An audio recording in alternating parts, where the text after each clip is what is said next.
श्री कृष्ण कहते हैं, धर्म चाहे कोई भी हो, सबसे महत्वपूर्ण बात है कि आप एक अच्छे इंसान बने, क्योंकि हिसाब आपके कर्मों का होगा, धर्म का नहीं। अगर आप सिर्फ खुशी के लिए काम करेंगे तो खुशी नहीं मिलेगी, लेकिन यदि आप खुश रहकर काम करें तो वह खुशी आपके जीवन में जरूर आएगी। यही इस सृष्टि का नियम है। जब आप दूसरों के लिए अच्छा सोचते और करते हैं तो वही अच्छाई किसी न किसी रूप में आपके जीवन में लौट कर आती है। आपका असली मूल्य इस बात पर निर्भर नहीं करता कि आप अभी क्या हैं, बल्कि इस पर निर्भर करता है कि आप अपने भीतर कितनी क्षमता रखते हैं खुद को और बेहतर बनाने की। हंसता हुआ मन और मुस्कुराता हुआ चेहरा ही असली संपत्ति है। इंसान अक्सर अपने भाग्य को दोषी मानता है, जबकि यह जानते हुए भी कि उसका भाग्य से भी बड़ा उसका कर्म है, जो केवल उसके अपने हाथों में है। आपके पास चाहे कितनी भी कमियां क्यों ना हो, सबसे पहले खुद पर विश्वास रखिए, क्योंकि आप में वह सामर्थ्य है कि आप सबसे बेहतर कर सकते हैं।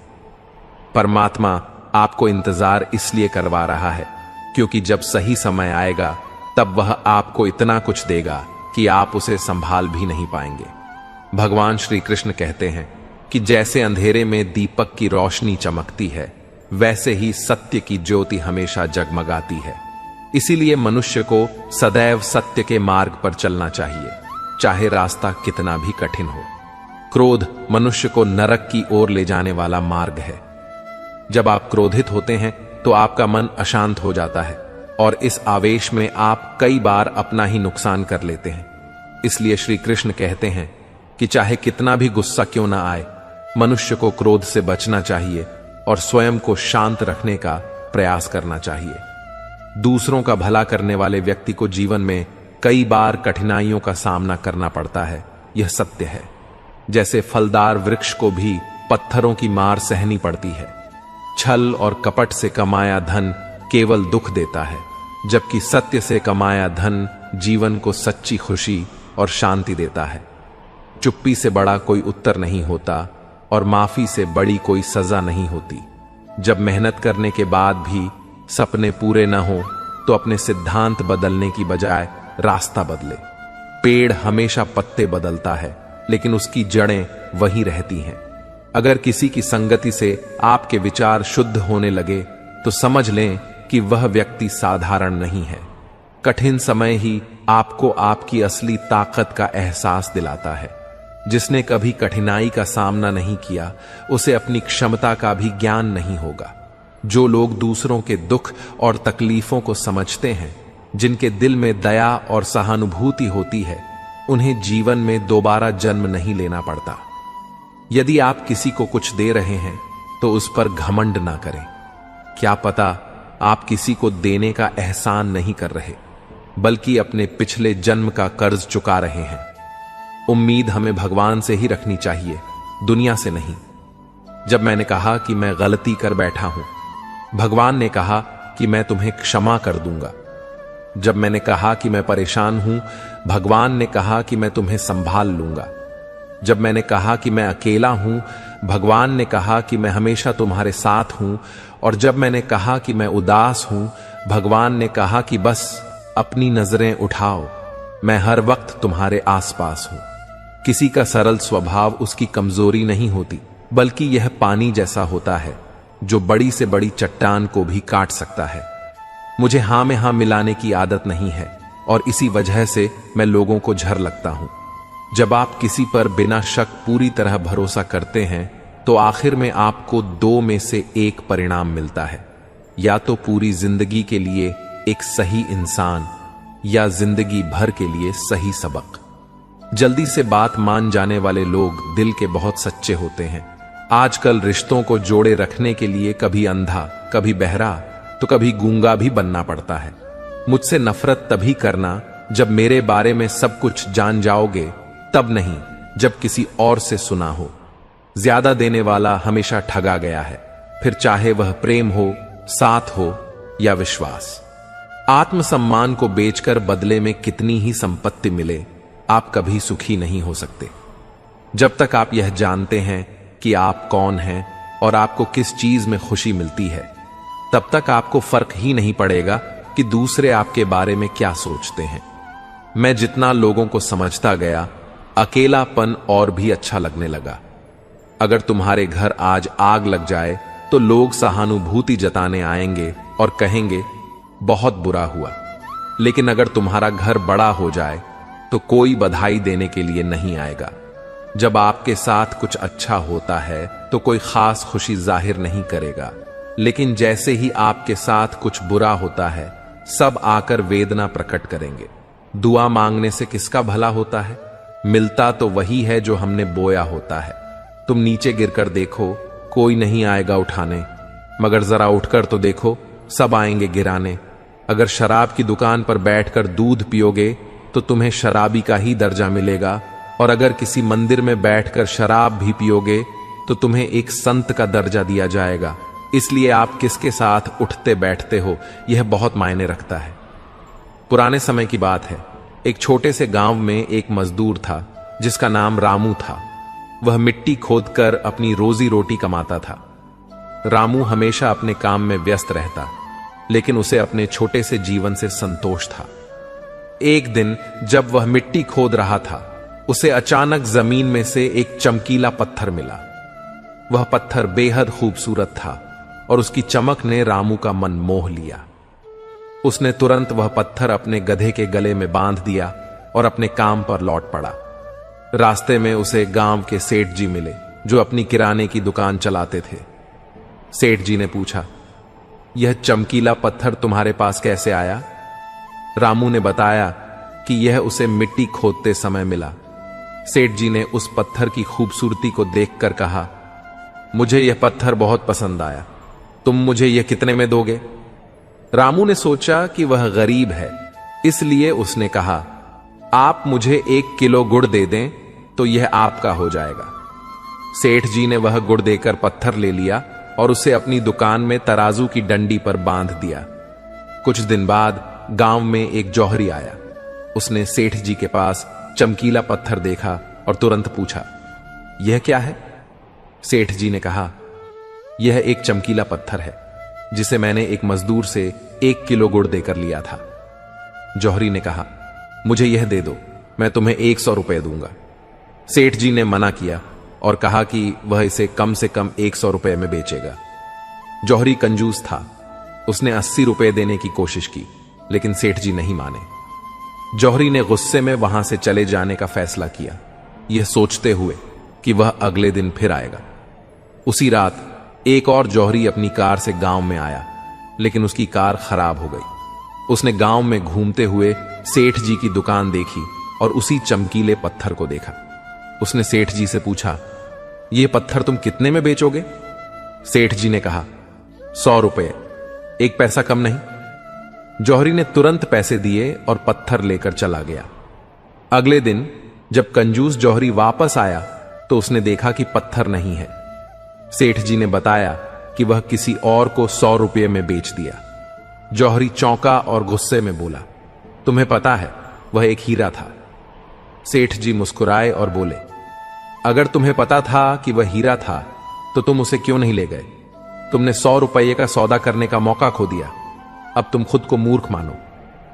इस कहानी का सार यह है कि जीवन में अवसर बार बार आते हैं, लेकिन उन्हें पहचानना और समय पर कार्रवाई करना जरूरी है। हम अक्सर सोचते हैं कि कल करेंगे, लेकिन उस कल का कभी इंतजार न करें। अवसरों को तुरंत पहचानें और उन्हें अपनाएं, क्योंकि वे कभी वापस नहीं आते।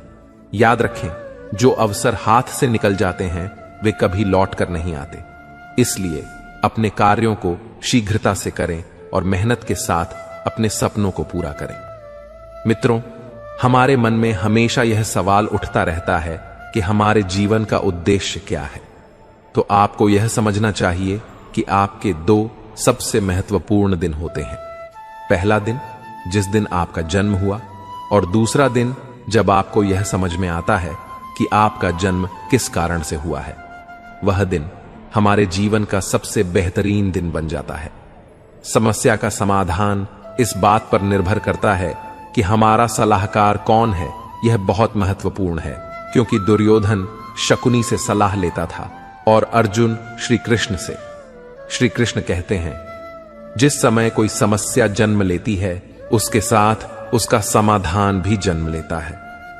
हमारे जीवन में जब कोई विपत्ति आती है तो हम अपना पूरा ध्यान उसी समस्या की ओर लगा देते हैं, लेकिन जो हमारी जिंदगी में पहले से कुछ प्राप्त हुआ होता वह हमारे ध्यान से चला जाता है और नजर नहीं आता। आपने कभी ध्यान दिया है कि जो लोग आपको बहुत ज्यादा प्रेम करते हैं वह आपके ध्यान में नहीं आते, लेकिन यदि कोई आपको परेशान करता है, आपको दुख देता है, तो उसका ध्यान आपको हमेशा आता है। यदि 5 लोग आपके बारे में कुछ अच्छी बातें कहते हैं तो आप उसे बहुत जल्दी भुला देते हैं, लेकिन यदि कोई दूसरा व्यक्ति आपको अपशब्द कहता हो, आपको बुरा भला कहता हो, तो आप उसे कभी नहीं भुला पाते। हमारी प्रकृति भी ऐसी ही है। हमारे आसपास जो अच्छी चीजें हैं उसकी तरफ हमारा ध्यान जाता ही नहीं, और जो हमारे साथ बुरा होता है उसकी तरफ हमारा ध्यान विशेष रूप से जाता है। भगवान श्री कृष्ण श्रीमद् भगवद गीता में कहते हैं, अर्जुन, तुम अपने सारे दुखों को मेरे ऊपर छोड़ दो, मैं तुम्हारे सारे दुखों को दूर कर सकता हूं, तुम्हारी सभी चिंताओं को खत्म कर सकता हूं। लेकिन दुर्भाग्य यह है कि यहां प्रत्येक मनुष्य अपनी चिंताओं का बोझ, अपनी समस्याओं का बोझ अपने सिर पर लेकर घूम रहा है। असल में वह कुछ नहीं कर सकता, वह मनुष्य अपना ही जोर चलाने में लगा रहता है। मनुष्य को यह लगता है कि सब कुछ तो मैं ही संभाल रहा हूं, अपनी समस्या के बारे में अगर मैं न सोचूं तो सब कुछ बर्बाद हो जाएगा, व्यर्थ हो जाएगा, और वह केवल सोच सोच कर परेशान रहता है और अपना उचित कदम नहीं उठाता, बल्कि उसे तो अपनी समस्याओं के परिणाम को ईश्वर पर छोड़ देना चाहिए और अपना वास्तविक काम करना चाहिए ताकि उस समस्या से पार किया जा सके। श्री कृष्ण कहते हैं, यहां पर कुछ भी स्थायी नहीं है, यहां तक कि एक अमीर व्यक्ति भी गरीबी में फंस सकता है। कभी यह उम्मीद न करें कि आज आपके पास जो भी है हमेशा के लिए रहेगा। लोग, परिवेश, समाज, ये सभी समय के साथ बदलते हैं। तुम्हारा, मेरा, अमीर, गरीब, बड़ा, छोटा, ये सभी विचार अपरिपक्व की निशानी है। अपने जीवन में परिवर्तन स्वीकार करना सीखें, इससे आपको किसी भी कठिन परिस्थिति का सामना करने में मदद मिल सकती है, चाहे वह सुख हो या दुख। हमें हर स्थिति में संतुलित रहना चाहिए और याद रखना चाहिए कि यह भी बीत जाएगा। यही जीवन का सत्य है जो श्रीमद् भगवद गीता में भगवान श्री कृष्ण ने अर्जुन को समझाया है। श्री कृष्ण अर्जुन से कहते हैं, हे पार्थ, आत्मा का न तो जन्म होता है और न ही उसकी मृत्यु होती है। यह एक जीवित प्राणी का सम्मिलित सार है। एक निडर आत्मा के बारे में चिंता करने के लिए कुछ भी नहीं है। यही कारण है कि मृत्यु का डर बेतुका है। यदि आपका शरीर बूढ़ा हो रहा है तो चिंता न करें, क्योंकि एक दिन सभी को मरना होगा। इसलिए अपने बाहरी शरीर पर ध्यान न दें और वर्तमान में रहें। अपनी आंतरिक आत्मा और उसकी संतुष्टि के लिए काम करें। वही करें जो आपका दिल कहता है और खुश रहें। इस दुनिया में कुछ भी तुम्हारा या मेरा नहीं है। पूरा ब्रह्मांड और जो कुछ भी बीच में है वह सर्वशक्तिमान है। हम भौतिक चीजों से इतने जुड़ जाते हैं कि हम यह भी नहीं समझ पाते कि ये सभी चीजें यहां रह जाएंगी जब हम मर जाते हैं। हम उन्हें अपने साथ नहीं ले जाते हैं, इसलिए उनके लिए बुरे काम करने का कोई फायदा नहीं है। हमारे पास जो कुछ भी है उसके लिए हमें संतुष्ट होना चाहिए, क्योंकि हम अपने साथ कुछ भी नहीं ले जा सकते हैं। यहां पर जो कुछ भी होता है वह अच्छे कारण से होता है। जो भी हो रहा है वह अच्छे के लिए हो रहा है। जो कुछ भी होगा यह भी अच्छे के लिए होगा। यदि आप बुरे समय का सामना कर रहे हैं तो यह एक कारण है कि यह आपके अच्छे भविष्य का आधार है। अतीत पर पश्चाताप न करें और भविष्य के बारे में चिंता न करें। यदि चीजें अनुकूल नहीं हैं तो चिंता न करें, बस आशावादी रहें और विश्वास रखें कि भगवान ने हमारे लिए सब कुछ योजना बनाई है। उसने हमारे साथ कुछ बुरा नहीं होने देगा। जिंदगी का सफर, चाहे वह आध्यात्मिक हो या हमारे परमात्मा की ओर, वह सफर हमारे मन मस्तिष्क के भीतर छुपा हुआ होता है। एक बार एक मूर्तिकार से पूछा गया, आप इतनी अच्छी मूर्ति कैसे बना लेते हैं? तो मूर्तिकार ने कहा, पत्थर के अंदर तो मूर्ति पहले से ही है, मैं तो बस उसमें जो अनावश्यक पत्थर का अंश है उसे निकालता हूं और फिर जाकर मूर्ति प्रकट होती जाती है। मित्रों, हमारी जिंदगी का सफर भी उसी मूर्ति की तरह होता है। बस उसके ऊपर का जो हमारा मन का भ्रम होता है और अपने बारे में कि मैं यह नहीं कर सकता, मेरे अंदर इतनी क्षमता नहीं है, बस वह नकारात्मक इच्छाएं निकालते जाते हैं तो हमारे जीवन की वास्तविकता हमें पता चलने लगती है और हमें सही मार्ग दिखने लग जाता है।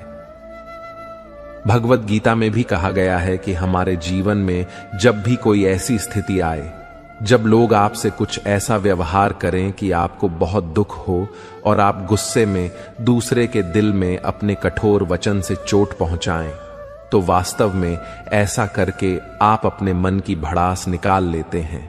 लेकिन ध्यान रहे कि सामने वाला आपके कहे गए उन शब्दों को कभी नहीं भूल सकता। इसलिए आपके जीवन में जब भी कोई परेशानी या समस्या आए तो आप अपनी हिम्मत न खोएं और मन में क्रोध न लाएं। लेकिन हां, उस समय आप अपनी समझदारी और अपने विवेक से अपने धैर्य को अपने साथ रखें और उचित निर्णय लें। मित्रों, वक्त चाहे कितना भी हमें परेशान करता हो, वह वक्त गुजर ही जाता है। इसलिए हमेशा स्मरण रखें कि आपके जीवन में जब भी कोई समस्या या परेशानी आती है तो वह आपकी हिम्मत की परीक्षा लेने आती है। इसलिए अपने मुश्किल वक्त में घबराकर पीछे हटने के बजाय उससे लड़कर अपनी जिंदगी में और बेहतर मुकाम को प्राप्त करें और आगे बढ़ें। एक बार की बात है, एक व्यक्ति जंगल के रास्ते से होकर दूसरे शहर को जा रहा था। रास्ते में उसने एक हाथी को देखा। उसने देखा कि वह बहुत ही ज्यादा ताकतवर था, लेकिन इतना शक्तिशाली होने के बावजूद भी वह किसी रस्सी से बंधा हुआ था। व्यक्ति को बहुत ही आश्चर्य हुआ कि इतना शक्तिशाली हाथी एक पतली सी रस्सी से बंधा हुआ है, जबकि हाथी चाहे तो रस्सी को एक ही बार में तोड़ सकता है, क्योंकि वह बड़े से बड़े चट्टान को, पेड़ को, किसी को भी उखाड़ कर फेंक सकता है और बड़े बड़े जंजीरों को भी तोड़ सकता है और अपनी आजादी को प्राप्त कर सकता है। लेकिन इसके बावजूद भी वह पतली और कमजोर रस्सी से बंधा हुआ था। वहां तो न तो कोई जंजीर था, न कोई पिंजरा था, फिर भी वह असमर्थ दिख रहा था। उस व्यक्ति के मन में यह सवाल उसे बहुत विचलित कर रहा था। इसलिए वह तुरंत ही उस हाथी ऐरावत के पास गया और उसने ऐरावत से पूछा, इसका क्या कारण है कि एक मजबूत हाथी एक पतली और कमजोर रस्सी से बंधा हुआ है और यह हाथी कुछ करने की चेष्टा भी नहीं कर रहा है? तब ऐरावत ने कहा, जब यह हाथी बहुत छोटा था तो उस वक्त से ही इसे इसी पतली रस्सी से बांधा जाता था। उस समय यह बहुत छोटा था और यह रस्सी इसके सामने बहुत ज्यादा मजबूत थी और यह उस वक्त उस मोटी रस्सी को तोड़ भी नहीं सकता था। उस समय उसने बहुत कोशिश की कि रस्सी टूट जाए। उस दौरान उसके पैरों से खून निकल जाता था क्योंकि उसे बहुत गहरी चोट लग जाती थी। लेकिन वह छोटा और बच्चा होने के कारण इस रस्सी को तोड़ नहीं सकता था। इसने बहुत बार प्रयास किया, लेकिन यह रस्सी नहीं टूटी और अंत में इसने हार मान लिया कि मुझसे यह रस्सी तो नहीं टूटने वाली। धीरे धीरे समय बीतता गया, वह बड़ा होता गया और उसके मन मस्तिष्क में यह बात बैठ गई कि यह रस्सी उससे नहीं टूटने वाली। वैसे यह चाहे तो किसी भी वक्त इस रस्सी को आराम से तोड़कर बिना ज्यादा बल लगाए अपनी आजादी को प्राप्त कर सकता है। लेकिन स्थिति यह है कि यह अपने बचपन में मिली हार को अपने संपूर्ण जीवन का हार मान बैठा है और इसीलिए अब यह कोशिश नहीं कर रहा है और यह मन से हार जाने के कारण एक कमजोर और पतली रस्सी से भी हार चुका है। मित्रों, यह कहानी भी हमारी जिंदगी की तरह ही होती है, क्योंकि जब हमारी जिंदगी में कोई परेशानी या दुख तकलीफ आती है तो हम अपने आप को उसके सामने बहुत छोटा समझने लगते हैं और हम हार मान लेते हैं। हमारे मन में डर बैठ जाता है और परिणाम यह होता है कि उस परेशानी से निकलने की दोबारा कोशिश ही हम नहीं करते, क्योंकि हम मन से हार चुके होते हैं। उसी तरह असलियत में हमारे दुख इतने शक्तिशाली नहीं होते जितना हम मान लेते हैं, लेकिन हम उन दुखों को खुद से बड़ा समझ लेते हैं। हम उन समस्याओं को बहुत अहमियत देने लग जाते हैं और इसी कारण वह समस्या उल्टे खुद हम पर ही हावी हो जाती है। हमें वह बहुत विशाल लगने लगती है।